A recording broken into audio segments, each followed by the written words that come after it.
Okay, Q&A, we have a question from a student who's working on SAT prep. This is a good one for that. This is very similar to the one that he was asking me about, but it's also great just to make sure you're clear on quadratics and parabolas and lots of things that relate to those. So let's see if I'm even recording. Yeah, okay. That's a good thing. All right. So we have a quadratic function that is graphed. We are told the vertex is here. And then we have an x-intercept, and we're supposed to find the other x-intercept. So lots of details here. Anytime you have a problem that's got a lot of words, don't shy away from that. Lean into it and go ahead and read it through a couple of times. I didn't just read this once and immediately knew what to do to jump in. Like I read it and I'm like, okay, I think I got this. Let me go back and look at some details and make sure.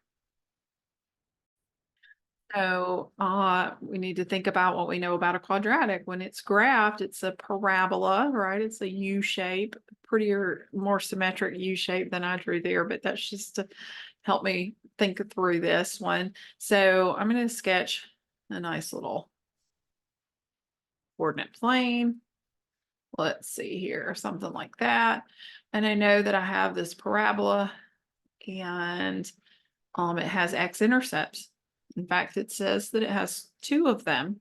So, you know, it could be on this side, could be like overlapping, could be on this side, right? And so we're not sure. We just know that we've got two x-intercepts. So let's start to think through this. So the first thing I'm probably going to do next, the first thing I'm doing next, I don't know, the next thing I'm going to do, I'm going to pull up our calculator. And let's take a look at, if I want to graph the vertex, I want to see what it is in terms of like coordinate points that are more relatable. I don't know where -7/2 is on a graph. Like that just doesn't make sense to me until I think of -7/2 as -3.5. And then I can think, okay, I'm going to go left 3.5, right? Between -3 and -4. And down 27/2. So 27 divided by 2 is 13.5. So I know that's -13.5. So the vertex is really -3.5 and then -13.5. And so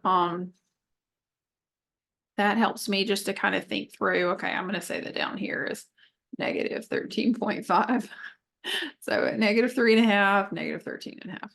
There's my vertex. And so one x-intercept is at -5, 0.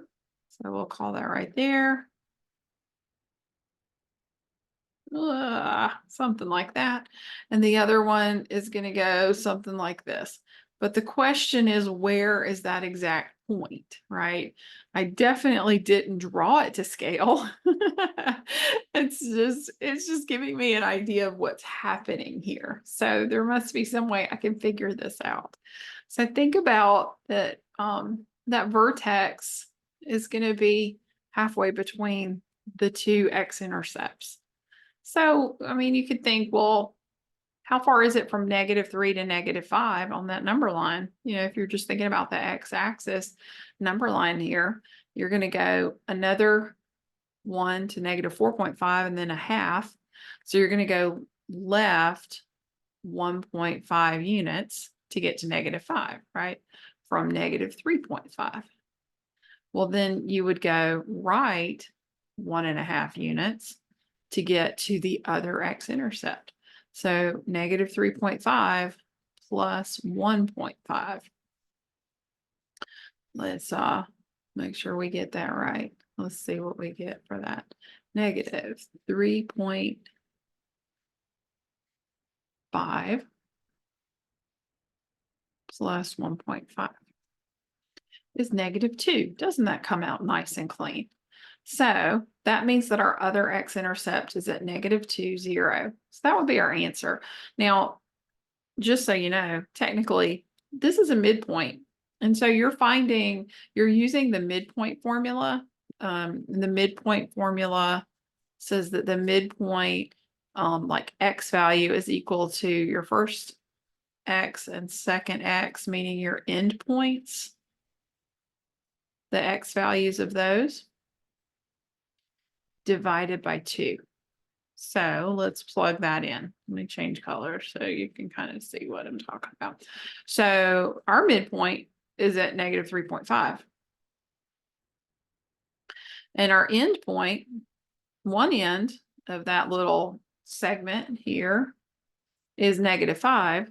The other endpoint is X because we don't know what it is. That's what we're trying to find. Find the other X-intercept. And then that's divided by 2.